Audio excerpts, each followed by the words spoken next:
구독 꾹, 좋아요 꾹, 알림 설정 딸랑딸랑. 이제 정말 완연한 봄이에요. 맞아요. 예, 아 진짜 좋아요. 근데 좋습니다. 다들 잘 지내고 계시는지. 봄 그러면 청춘하고 이렇게 연결이 되죠. 네. 왠지 푸릇푸릇하고 막 힘이 맞아요. 솟아나고. 예, 푸른 꿈을 갖고 있다면 누구나 다 청춘 아닌가요? 그렇죠. 네. 그런데 네. 혹시 지금도 좀 어둡고 혹시 추움 가운데 있으신 분이 있으시다면 저희 기막힌 초대와 함께 따뜻한 봄을 맞이하시면 어떨까 하는 생각이 들어요. 이게요, 말해도 힘이 있는 것 같아요. 네. 나 못해. 맞아, 난 맞아. 정말 안 될 게 맞아. 아니라 나 할 수 있어. 음. 내가 해낼게. 이렇게 힘을 받으면 이것도 에너지가 돼가지고 이게 올라오는 것 같아요. 그렇죠. 네, 그러니까 사람이 맞습니다. 말하는 거에 따라서 달라진다 그러는데 말해도 힘이 있으니까 여러분들 질러주세요. 네. 힘 뭐 있습니까? 맞습니다. 네. 목사님은 지금 하고 싶으셔도 못 말 못 하시는데 하시단 말이에요. 네. 우리는 마음껏 할 수 있을 때 하는 거라고요. 지르실 때 저희 그럼요. 기막힌 초대 사연도 질러주세요. 네, 댓글도 마음껏. 질러주세요. 네, 해주세요. 예, 자 그래서 여러분의 소개를 해드리도록 하겠습니다. 네. 제가 하나 먼저 소개해드릴까요? 저는 2017년 처음 난소암 진단을 받고 폐로 전이돼서 개복 수술까지 받았습니다. 아이고. 하지만 암이 다시 간으로 전이돼서 지금까지 계속 항암 치료 중인데 이런 병이 모두 저 때문에 온 것이 아닌가 하는 생각이 들었습니다. 하지만 목사님의 말씀을 들으며 저의 잘못으로 아픈 것이 아니라는 것을 깨닫게 해주셔서 감사드립니다. 항암 치료하며 늘 두렵고 힘들지만 주님의 말씀을 붙잡고 꼭 승리하려 합니다. 아멘. 목사님께 고백하고 준비하고 계신 사랑방이 문을 열게 되면 꼭 초대해 주세요. 꼭 찾아뵙고 싶습니다. 목사님도 반드시 암을 이겨내실 거라고 믿고 아이고. 기도하겠습니다. 아멘. 늘 제 삶의 등불 같은 말씀 전해주셔서 감사합니다. 아이고, 아이고, 세상에. 감사해라. 내가 감사합니다 하고 큰절하고 싶어. 아, 목사님 저는 이게 제일 끝에 늘 제 삶의 등불 같은 말씀 전해주셔서 감사합니다라는 요게 팍 눈에 들어와요. 이 말씀 보면 그냥 제 마음이 그냥 콕 내려앉는 느낌이에요. 맞아요. 사실. 누구한테 감사합니다. 등불이 되어준다. 내가 그 빛을 따라간다. 그런 힘이 되는 거잖아요. 맞아요. 정말 소중한 일이 아닌가 싶어요. 맞아요. 그러니까 다른 사람의 길잡이가 되어주는데 삶의 그 역할을 해준다는 건 정말 큰 일을 하는 거죠. 그럼요. 네. 예. 제가 찬양 집회를 하고 나면 꼭 이렇게 이야기를 하는 분들이 있으세요. 그럼 제가 이렇게 얘기를 들어보면 요즘 너무 힘들어하는 젊은이들이 많아요. 맞아요. 멘토가 돼달라 그러는데 제가 애들한테 늘 하는 얘기가 나는 멘토는 못 되고 맨땅은 돼줄 수 있다. 그것도 좋은 거 아니에요? 맨땅?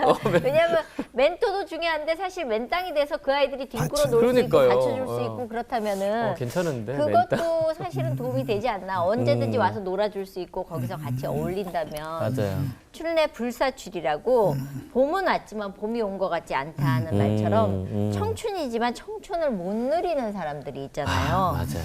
우리 청춘들의 고민 뭐니 해도 취업, 맞아요. 일자리 일하고 싶은데 정말 열심히 그 자리가 나한테 주어지면 정말 최선을 다해서 너무 열심히 잘할 것 같은데 안 될 때. 관문이 너무 조그매. 너무 조금해. 정말 낙타가 바늘길 들어가는 것처럼 막 못 어려워. 들어가고. 힘들지. 그 마음이 어떨까요? 그 마음은 사실은 안 당해봤기 때문에 저는 잘 모르겠다라는 생각이 들거든요. 그래서 저희가 말하는 것보다 목사님이 네. 얘기해 주시면 더 좋은 말들로 여러분들의 마음을 좀 풀어드리지 않을까 맞아요. 싶어서 네. 오늘 준비한 메시지는요. 직업이 소명이다라는 말씀 준비하셨다랍니다. 비장하다, 그러니까 비장해. 어떤 내용인지 같이 들어보겠습니다. 베드로전서 2장 9절. 그러나 너희는 택하신 족속이요 왕 같은 제사장들이요 거룩한 나라요 그의 소유가 된 백성이니 이는 너희를 어두운 데서 불러내어 그의 기이한 빛에 들어가게 하신 이의 아름다운 덕을 선포하게 하려 하심이라. 아멘. 이제 직업 취업을 얘기하잖아요. 직업을 제가 소명으로 풀었어요. 근데 대부분의 사람들이 실망하고 힘든 것은 직업을 야망으로 풀기 때문이에요. 그렇게 하면 길이 너무 좁아져. 야망은 욕심이기 때문에 아무거나 하기 싫어. 높은 거 하고 싶고 좋은 거 하고 싶고 그거. 그거는 기회가 별로 없잖아요.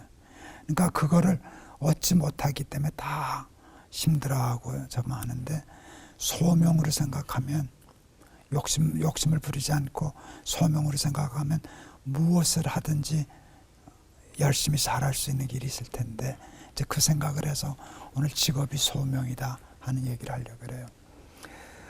많은 사람들은 목사를 성직자라고 그래요. 목사 성직자 맞죠. 근데 성경이 그렇게 가르쳐주지 않아요. 오늘 말씀. 너희는 택하신 족속이요 왕 같은 제사장이라. 왕 같은 제사장이라는 말이 성직자라는 말인데 목사는 그렇게 얘기 안 하고 너희는 그랬어요. 그러니까 나도 성직자, 우리 성미 씨도 성직자라고. 목사만 성직자가 아니라는 거예요. 제가 이 얘기를 할 때 빼놓지 않는 이 얘기가 있어요. 우리 교회 교인 얘기예요. 벌써 하나님 앞에 가신 분인데 제가 2001년도에 높은 뜻 교회를 개척했거든요. 2001년도 얘기예요. 예배 끝나고 악수하는데 교인들한테 한 분이 부부가 김천 오시죠? 이번 주일에 제가 김천 집회가 있었어요. 네, 저희들이 김천에서 옵니다. 저희 집에 한번 신방 와 주실래요? 그러는 거예요. 그러면서 명함을 주시는데 설렁탕 집이에요. 고령 설렁탕 잊을 수 없어. 내가 가기로 했어요. 그래서 한 끼 저녁을 거기서 하려고 그 집회하는데 양해를 구하고 갔어요. 간 목적은 다른 교회 가라고. 김천에는 가까운 교회 가시라고. 그러면 안 된다고. 근데 이분들이 머리가 너무 좋아. 내가 그 얘기 할 줄 아는 거야. 갔더니 내 말을 먼저 막고 선수를 쳐. 목사님 저는 미식가예요. 맛있는 음식 있으면 서울도 가고 경주도 가요. 내 입에 맞는 예배 드리러 서울 왜 못 가요? 할 말이 없다. 할 말 없네. 밥 먹으러도 가는데 예배 드리러 못 가네. 야, 그 참 그렇다. 근데 그게 중요한 게 아니라 그 다음 말이 제 인생에 죽어도 못 잊을 말이. 목사님 저는 설렁탕 한 그릇을 끓여 파는 장사꾼에 불과하지만 설렁탕 한 그릇을 끓여도 예수님 대접하는 마음으로 끓여요. 은혜 받으니까 여기서 맥이 풀리더라고. 그러니까 쓰러질 것 같아. 너무 충격을 받아가지고. 그 다음 말이 뭔가 하면 예수님을 대접하기 위해서 끓이는 설렁탕이기 때문에 최선을 다하는 거야. 재료 최고로. 쌀도 최고로 비싼 거, 무, 배추 다. 그래서 시장을 한 군데서 못 봐. 이 시장에는 이 물건이 전부 여기 가고 경주 가고 서울 가고. 내가 그날로 그냥 내가 다른 사람은 몰라도 이 교회는 안 뺏긴다. 이런 사람이 내가 목회하는 교회 교인이라는 게 그렇게 자랑스럽다. 그분은 세상 말로 얘기하면 그냥 설렁탕 한 그릇 끓여 파는 사람이. 설렁탕 장수야. 근데 그분은 그거를 소명으로 받아들인 거예요. 그러니까 우리가 야망으로 생각하면 만족 안 돼. 내가 뭐 설렁탕이나 끓이려고. 근데 지금 형편이라서 이렇게 하지만 내 조금만 했으면 내가 이거 걷어치우고 이거 할 거야 저거 할 거야 하는데 이 사람은 평생 설렁탕 끓여도 좋은 거야. 그런데 무엇을 하느냐가 아니라 어떻게 어떤 자세로 하느냐가 중요하는데 그렇게 하면 중요한 건 이 사람이 행복한 사람이라는 거예요. 행복한 사람이라는 거예요. 부자는 아니죠. 유명한 사람도 아니야. 그런데 잘 산 사람이에요. 그렇게 생각하면 뭐 취업이 안 돼서 뭐 직장을 못 가져서 어디 시험에 패스 못해서 그건 너무 좁은 얘기 같아.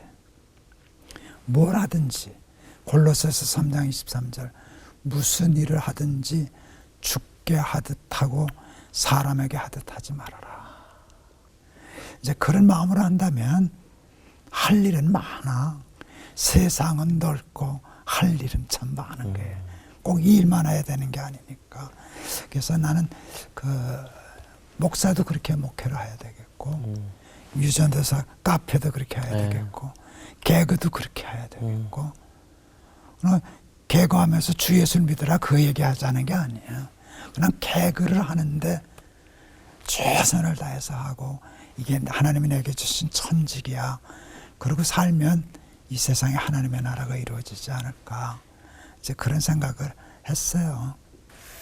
회개하게 되네요. 네, 그러니까요. 오늘 말씀 들으시면서 난 정말 어떤 고민을 해야 되는가라고 하시는 분들께 목사님 기도해 주셨으면 좋겠어요. 네.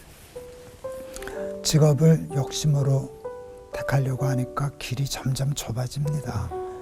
그리고 좁은 길에 들어서지 못한 사람들은 실망하고 낙심하고 주눅들고 사탄에게 속아서 불행해지고 패배의 삶을 삽니다. 세상에 일은 참 많습니다. 그 모든 일을 하찮게 여기지 않고 하나님이 내게 주신 천직으로 알고 아르바이트 하나를 해도 납땜하듯이 하지 않고 마음을 다하고 뜻을 다하고 정성을 다하여 예수님 대접하는 마음으로 손님 대접하고 살면 우리도 행복해지고 세상도 좋아지고 그러지 않겠나 싶습니다.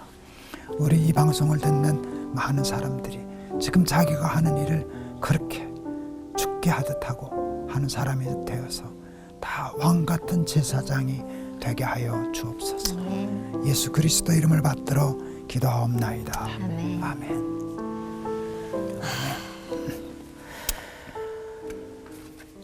무릎 꿇고 잠깐 이렇게 반성해야 되는. 저는 사실 개그맨이라는 직업을 천직으로 생각하거든요.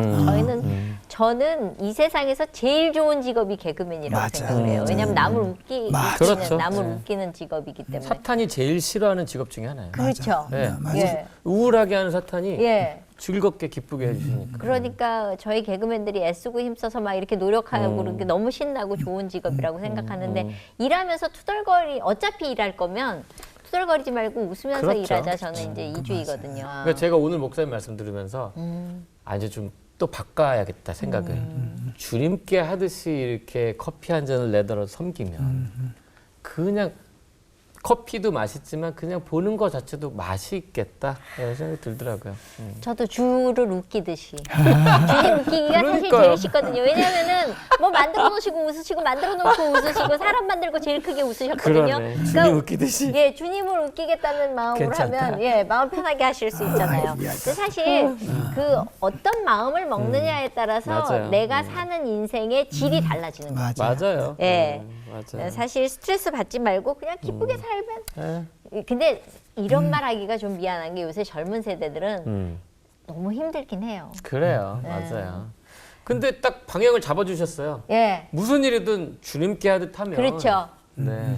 우리도 주께 찬양하듯이 오늘 찬양을 그러면 주님 바라보면서 오늘은 찬양을 네. 다른 사람을 위해서가 아니라 내가 주님 앞에서 혼자 솔로로 부른다 생각하고 한번 해보죠. 어떤 찬양 좀 하실래요? 진취적인 찬양하면 예, 어떨까요? 요, 좀 뭔가 우리가 하나님 앞에 이렇게 다짐하는 마음으로 중성하라 이 찬양 아세요? 주님이 군대 보내는 거 아닐까 우리? 근데 나 이 뒤에가 더 웃겨. 중성하라 죽도록 좋아요. 중성하라 주님께. 아마 주님 제일 네. 앞에서 이렇게 박수 치면서 열심히 응원하실 것 같은데 같이 찬양하겠습니다. 중성하라 죽도록 중성하라 주님께 슬픔이나 괴로움 주의 사랑 못 끊으리 중성하라 죽도록 중성하라 끝까지 중성하라 죽도록 중성하라 주님께 항상 내가 힘쓰오니 주님 나를 도우소서 중성하라 죽도록 중성하라 끝까지.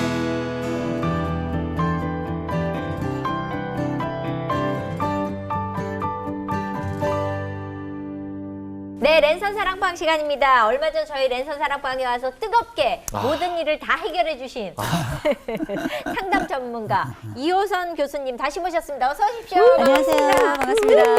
반갑습니다. 지난번에는 영실버 얘기였고요. 네. 이번에는 젊은 청년들 얘기를 좀 해보려고 아니 합니다. 이분이 영실보에서 청년들까지 그냥 다 아우르시는 다 거예요? 할 수 있는 거죠. 원도우먼이시네. 이제 저희 영역에서는 이제 요람에서 무덤까지 다 이렇게 그렇네.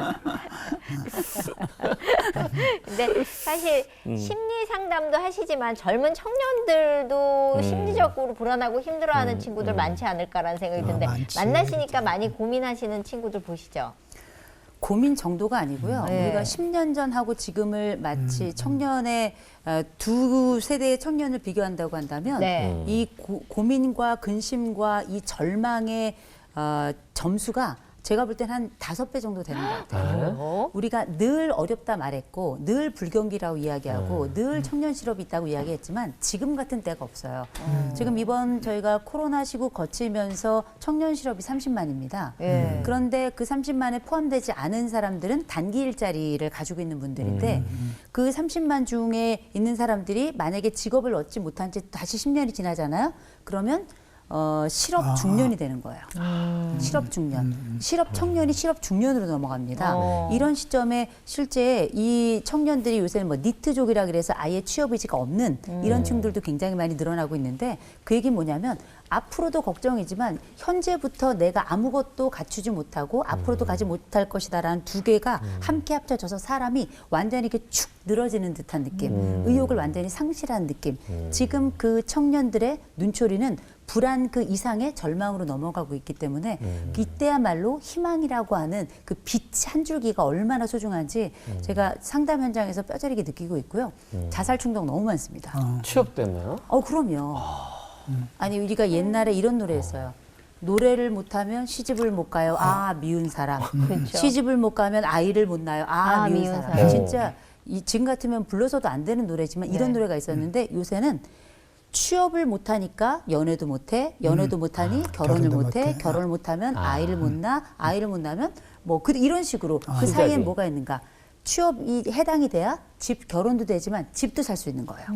복잡한 요소들이 함께 들어가니까 청년들은 아예 미래를 생각하지 않아 버리게 되는 겁니다.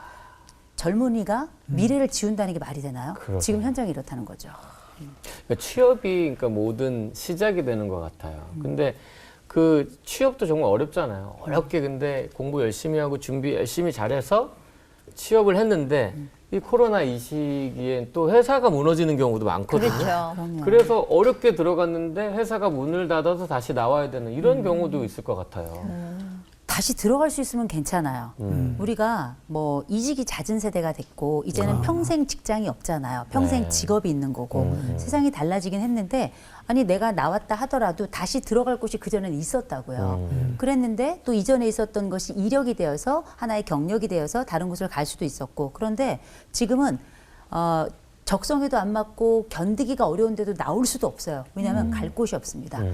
요새는 어떤 말이 유행이냐면 폐업했어요가 아니고 폐업을 했어요예요. 이 정도로 자영업자들도 어렵고 기업들도 어려우니까 말 그대로 최근에 그 대기업에서 새로운 신규 직원들을 채용을 하게 되잖아요. 채용을 아예 안 하겠다라고 선언한 그룹도 있습니다. 그냥 수시로 그냥 필요할 때마다 뽑겠다는 거예요. 옛날엔 초반이 되거나 중반이 됐을 때 연초나 중반이 됐을 때 다들 뭐 하냐면 이제 공채 바라보고 있는 거죠. 그러니까 그렇죠. 우리가 알고 있는 이제 유수한 기업들도 있고 중소기업들도 있고 자영업 하시는 분들 그 아래서 일을 또 배우고 또 취직도 하고 사대보험 이거 다 됐었는데 이제는 큰 기업에 있어도 중간 기업을 못 가요. 중간 기업을 나오면 작은 기업은 더 못 가요. 지금 이런 상황이 돼버린 겁니다. 왜 작은 기업은 폐업에 중간 기업에 폐업에 대기업도 지금 사업을 줄여나가는 과정이기 맞아요, 때문에 맞아요. 그 가운데 청년들은 갈 곳도 없지만 머물 곳도 없는 상황이 된 거죠. 굉장히 어렵습니다. 네. 사실 요새는 친구들이 취업 아니면 학업이라 그러더라고요. 예, 취업을 못하니까 공부라도 그냥 계속해가지고 업을 이어가는 그래서 학업이라는 직장을 다니고 있는 거죠. 예, 요새 애들은 또 그런 친구들이 많더라고요. 사대보험만 안 되는 거지. 그렇죠. 그것도, 네네. 예, 그러니까 참 아이들이 얼마나 답답할까 싶은데 오늘 사연 주신 분이 답답한 사연을 주셨거든요. 네. 제가 소개를 하나 해드릴게요. 네. 저는 대학을 졸업하고 2년째 직장을 찾고 있는 취업 준비생입니다. 제 전공이 문과 쪽이라 일반 기업에서는 거의 일을 찾기가 힘들어서 졸업 전부터 공무원 시험을 준비해왔습니다. 졸업하기 전에는 학생이라고 집에서 용돈을 받아 생활했지만 지금은 그것도 미안해서 오전에는 편의점 아르바이트를 하고 오후에는 인터넷 강의로 시험 준비를 하고 있습니다.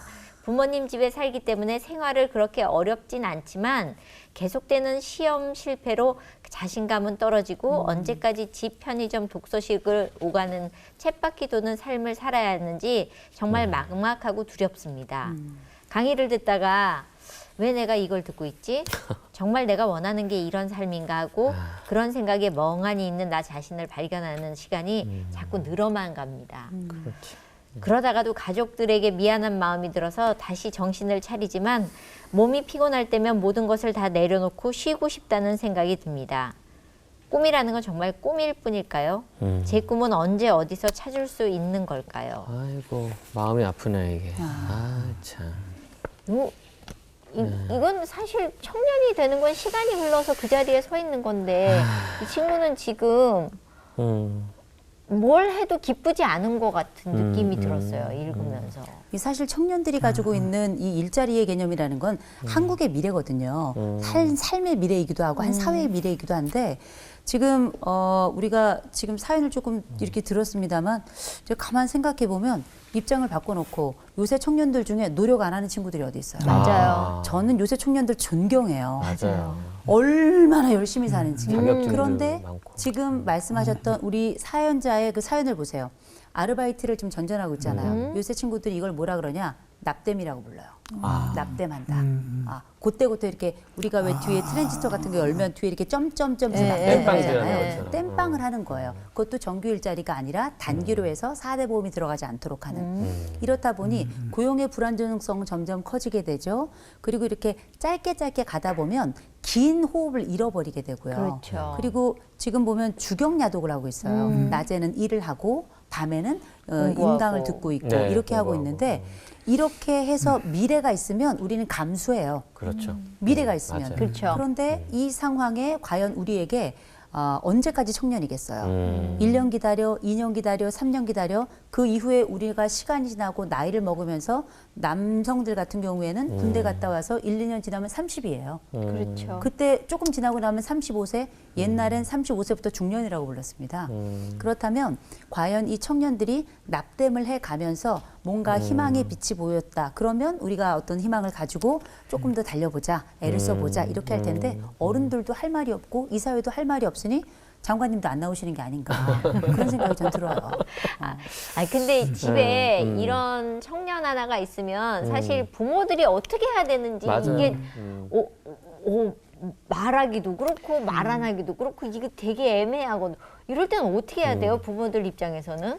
제가 아는 한 분이 지금 한 3년째 취업을 못하고 이제 준비를 계속하고 있는 아들이 있어요. 네. 그 아들에 대해서 걱정을 하시면서 안타까우면서도 속이 터진다라는 표현을 쓰시면서 네. 시 할아버지를 모시는 느낌이래요. 시 할아버지, 시 아버지가 아버지도 아니고 아니고. 시 할아버지.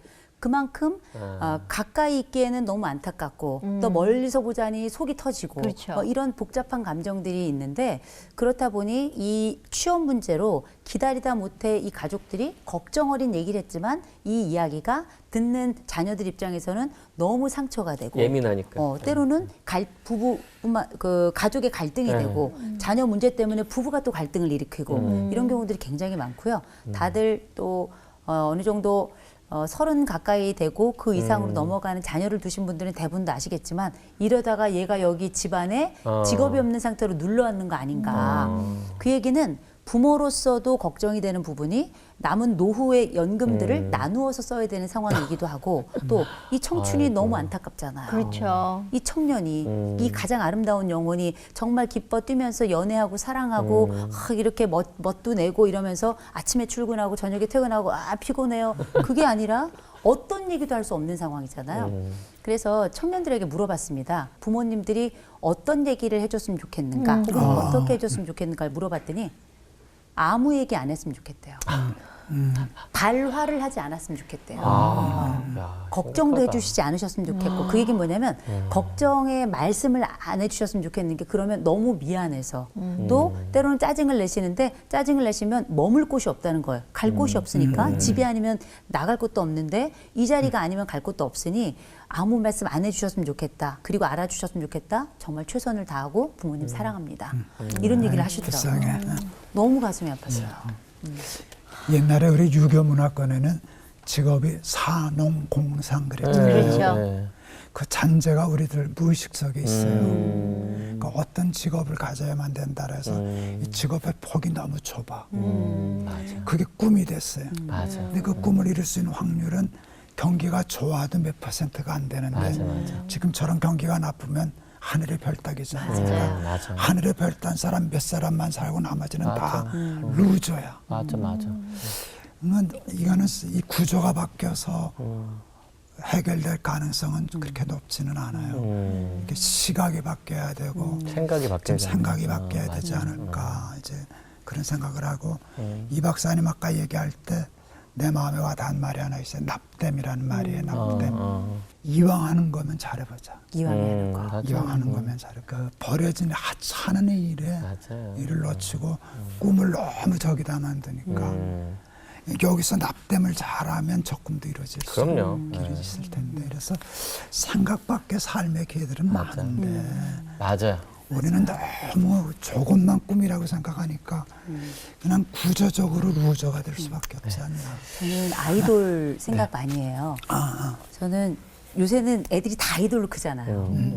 저희 애는 예쁘지 않고 잘생기지 않았는데 마음은 아이돌인 애들인데 제가 아이돌 애들이 오디션 보는 얘기를 좀 들어봤어요. 개그맨들 다 마찬가지일 거예요. 오디션을 뭐 한 번에 이렇게 돼서 정말 운 좋게 되는 사람들은 정말 없죠. 그 전생에 나라를 한 400번 구한 거라고 그렇죠. 이야기를 하더라고요. 보통은 다 100번 이상 받더라고요. 우리가 그 전에 101번의 프로포즈라고 하는 영화가 있었는데 과연 우리의 사랑이 어떤 식으로 이루어질지 모르겠지만 그 끈을 놓지 않는 건 진짜 중요한 것 같고 그 순간에 충실하라는 말씀은 정말 값진 것 같아요. 예, 뭐든지 내가 어떻게 생각하느냐에 따라서 내 맞아요. 삶의 질이 달라진다라는 생각은 하거든요. 근데 그런 얘기를 하면 요새는 눈치가 보이더라고요. 꼰대 얘기. 네, 꼰대라고. 꼰대라고 라떼는 얘기를- 라떼 라떼. 소울 세우고. 아유, 나이 들어가지고 저런 얘기하네 그럴까 우리 봐. 끝나고 라떼 한 예. 잔씩 하죠. 아, 그러죠. 진짜요? 예, 예. 그런 의미에서 제가 두 예. 번째 사연 하나 예, 읽어드릴게요. 요거 읽어드리면 되겠습니다. 아, 네네. 예. 저는 30이 훌쩍 넘은 취업 준비생입니다. 대학을 졸업하고 30이 넘도록 아직 변변한 직장 없이 아르바이트로 생활하고 있습니다. 노력을 안 한 것도 아니고 열심히 입사 시험도 준비하고 공무원 시험도 봤습니다. 하지만 모두 허사더군요. 작년은 코로나를 핑계로 설렁설렁 공부하다 끝났고 올해는 정말 마지막이라 생각하고 공부에만 몰두할 생각입니다. 목사님과 약속할게요. 그동안 만나던 여자친구도 정리하고 어머. 친구들도 만나지 않고 어머. 가족과도 거리를 두면서 정말 마지막으로 준비를 할 생각입니다. 이 정도 각오는 해야 성공하지 않을까요? 제가 꼭 취업할 수 있도록 많은 기도 부탁드립니다. 잠깐만. 여자친구가 문제가 있어? 아, 그러게. 아니, 여자친구 만나는 짱짬이 여자친구 만나야 되는 거 아니에요? 왜냐하면은 제 아들을 보니까 여자친구가 있으니까 학교에 그렇게 늦게 가던 놈이 아침에 샤워를 6시부터 하더라고요. 그리고 생활의 활기를 찾던데. 그쵸. 난 여자친구 이건 반대. 난 잘 모르지만. 아니 이게 이분이 생각하기 이게 정말 대단한 각오라고 생각하시는 건데, 각오니까 하는 그래서 건데. 그거는 각오하고는 좀 별개인 것 같아요. 왜냐면 다 끊어내겠다는 거잖아 지금. 제가 볼 때는 이분이 기독교인이 아니었으면 머리 깎고 절에 들어갔을 거예요. 그러니까. 예. 이게 도움이 참. 되나요? 진짜로 궁금한데 그러니까요. 이게 네. 친구도 끊고 가족들하고도 좀 이렇게 시간을 안 내고 그다음에 여자친구까지 끊겠다. 그러고 매진하겠다. 이게 그럼 더 스트레스 받을 그러니까 것 같죠. 이게 좋은 방법일까 싶은 거예요. 그러니까. 저는 일단 그 다짐은 정말 높이 산다고 봐요. 저도. 다짐은? 정말 높이 네. 삽니다. 그리고 그만큼 나는 내가 실패도 많이 해봤던 거예요. 너무 아팠던 거고. 그래서 내가 노력하는 것에 방해 요소라고 생각되는 것들은 다 접을 정도로 나는 간절합니다. 이렇게 들려서 그쵸. 약간 아프기도 하고 그랬는데 일단 보니까 열심히 사셨어요. 아르바이트에 맞아요. 가면 뭐 이 시험 그래, 저 시험 단기로. 다 준비해봤고 오죽했으면 난 이제 절박이라는 말이 끊어질 절자잖아요. 그래서 끝에 와 있다고 생각을 하는 거거든요. 그래서 그 마음은 먼저 이해가 되고 이제 그럼에도 불구하고 흔히 우리가 이럴 때 어떤 정리를 해야 되냐면 신박한 정리를 해야 되거든요. 그쵸. 그런데 이사를 가버린 거예요. 정리를 하려니까 그냥 확 이사를 가버린 거거든요. 섬으로 이사를 갔는데 제가 생각하는 다짐은 좋아요. 너무 그 절실함도 알겠고 그런데 만일 그렇게 했는데 안 된다면 이런 상황을 우리가 한번 고려를 해봐야 돼요. 그랬을 때 우리에게 지금 나를 지탱하고 있는 것이 어떤 것인지를 한번 생각해 볼 필요가 있어요. 그래서 때로는 왜 다 때려치고 싶을 때가 있잖아요. 저도 상담을 합니다만 정말 어떨 때는 확 잠수 타버리고 싶고요. 또 그리고 이제 경우에 따라서 한참 다이어트 할 때는 그냥 어떨 땐 소고기를 남몰래 저 구석에 가지고 막 이렇게 주워 먹고 싶고 막 그러더라고요. 아무도 안 보는데. 네, 몇 번 그러긴 했어요. 근데 이제 그런 상황을 한번 돌이켜 생각을 해보면 한꺼번에 아주 드라마틱한 변화를 주게 되면 거기에 대한 타격도 와요.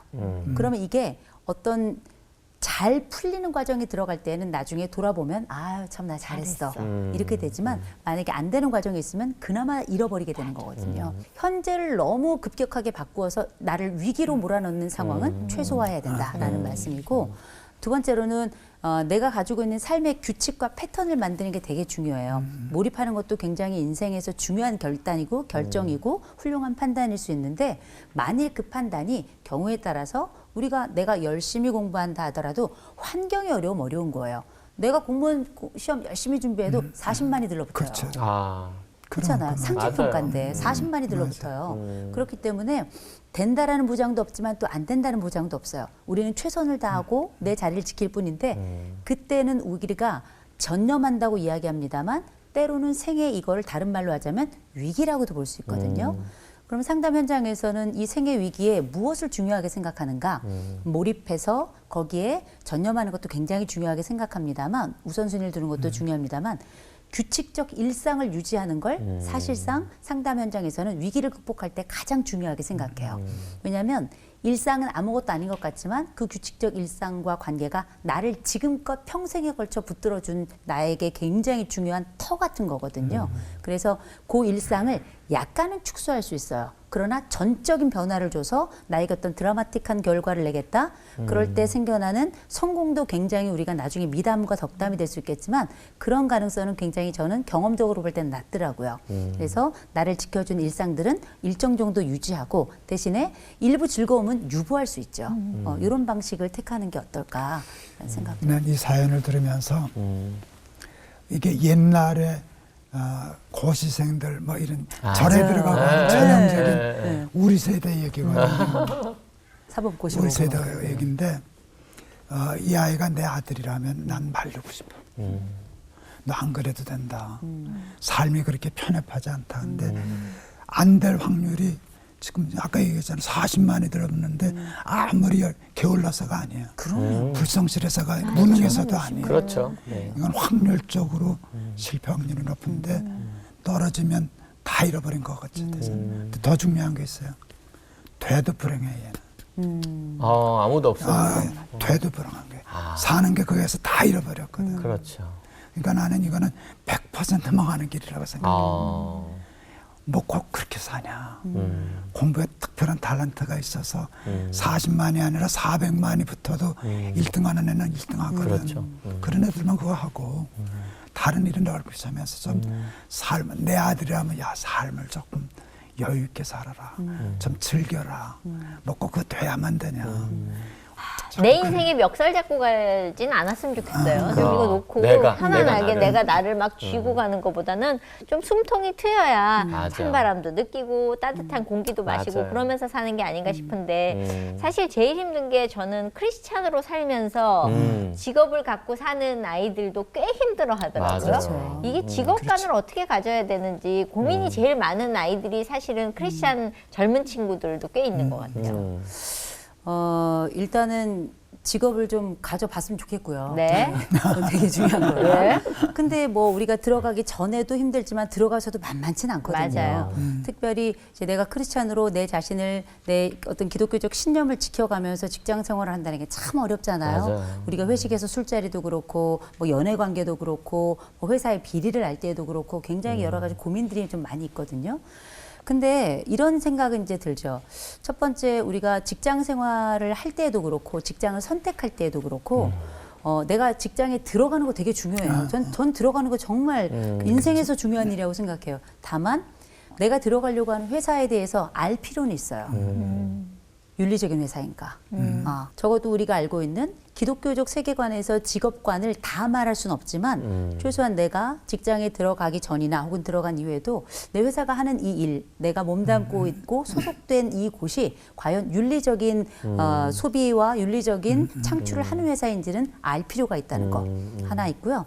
두 번째로는 뭐 우리가 직업을 갖고 있거나 돈을 버는 사람들은 다 비슷할 텐데 그래서 너는 돈을 왜 버는데? 나는 이 돈을 왜 버는가? 그리고 이 돈을 어떻게 쓸 것인가? 그리고 이 어떻게 쓸 것인가에 내가 내 자신을 위한 것도 있지만 이타적인 명목으로 쓸 것은 어떤 것인가? 헌금을 하는 게 이타적인 건 아니에요. 헌금이 전적으로 이타적인 행위라고 보면 그건 좀 적절하지 않다고 생각하는데 그것 말고 사회 공동체원으로서 나는 직장, 이 소명으로서의 직업을 가지고 어떤 역할을 하고 있는가 이런 것들을 생각을 한다면 윤리적인 직업관을 다 말할 수는 없지만 적어도 고민하는 기독교인, 고민하는 직업인이 될 수는 있겠다. 그리고 성장하는 기독교인도 될 수 있지 않을까 이런 생각을 해봅니다. 네. 아주 얘기가 쏙쏙 들어와가지고 정신이 번쩍 들어서 계속 좀 나와주셨으면 좋겠어요. 아멘. 네. 목사님, 우리 오늘 청년들하고 그 또 취업하지 못하는 청년을 둔 부모들을 위해서 기도 좀 해주셨으면 좋겠어요. 네. 하나님 아버지, 우리 청년들이 참 고생 많이 합니다. 게으르지 않는데 최선을 다하는데 길이 없어서 절망하고 낙심하고 하는 청년들이 많습니다.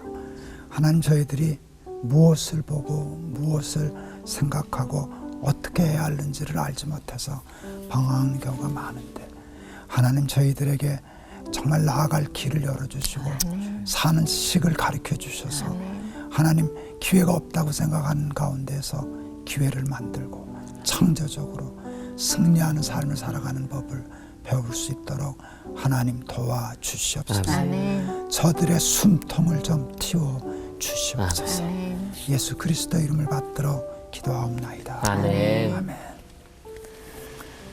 고맙습니다. 네. 저희가 준비한 시간은 여기까지인데요. 네. 사실 누구나 청년의 시절은 있잖아요. 맞아요. 예. 네. 그때를 생각하면 고민 많고 힘든 청년들의 따뜻한 말 한마디. 그게 더 중요하지 않나. 나 때는 말이야 이런 얘기하지 말고 내가 말이지 너 맞아요. 젊었을 때 네 나이는 말이야 이거 좀 자제하지 않아. 좀 조심했으면 좋겠어요. 말할 때도 사실 어른이니까 이렇게 짓눌러서 얘기할 때가 있거든요. 있어요. 네, 다 근데 그러지 그런 말고 생각이 좀 이 말하는 법을 좀 배우고 싶어요. 사실은 그 말하는 법의 가장 큰 위로, 예. 그 어떤 말로 이렇게 하는 그런 위로보다 제일 큰 위로는 공감이래요. 네, 어떤 야 이렇게 해야지 이게 아니라 그냥 공감해주고 아유 힘들겠다. 나도 어른들이 가지고 있는 은사가 하나 있어요. 뭐요? 네. 옳은 말을 기분 나쁘게 하는.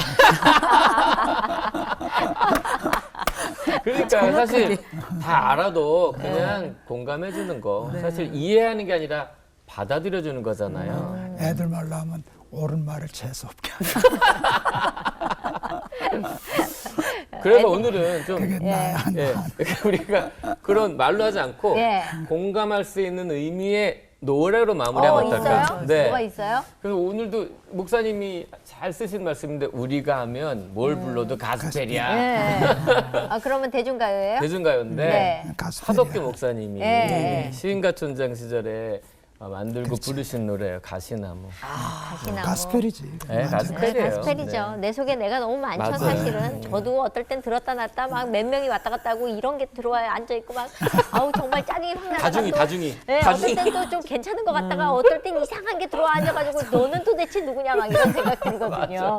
그 누구나 다 마찬가지인 것 같아요. 그런데 사실은 가시나무보다는 우리가 잎사귀 있는 나무가 돼서 품어주고 안아주고 그리고 가시는 색깔이 그렇잖아요. 근데 푸르른 잎이면 맞아. 사람의 맞아. 기분을 좋게 해주잖아요.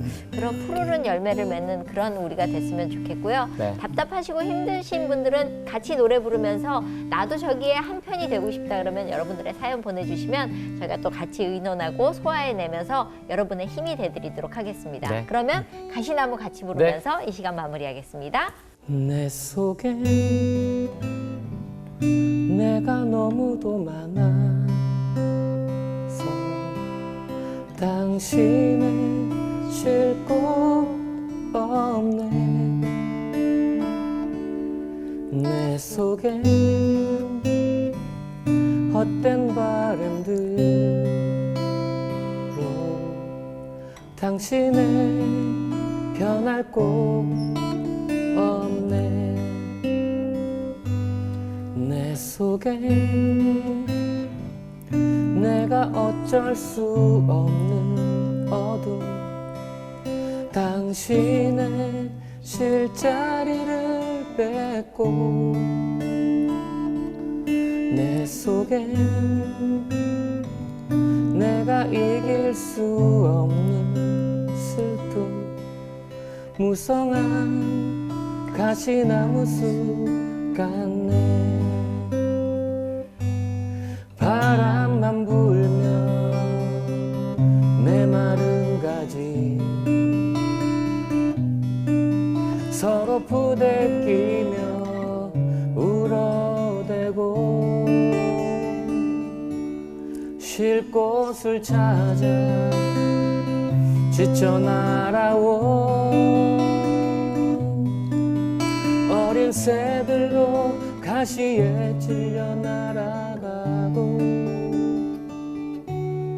바람만 불면 외롭고 또 괴로워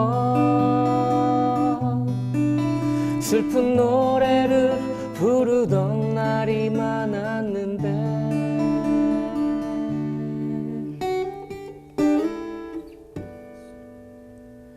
내 속엔 내가 너무도 많아서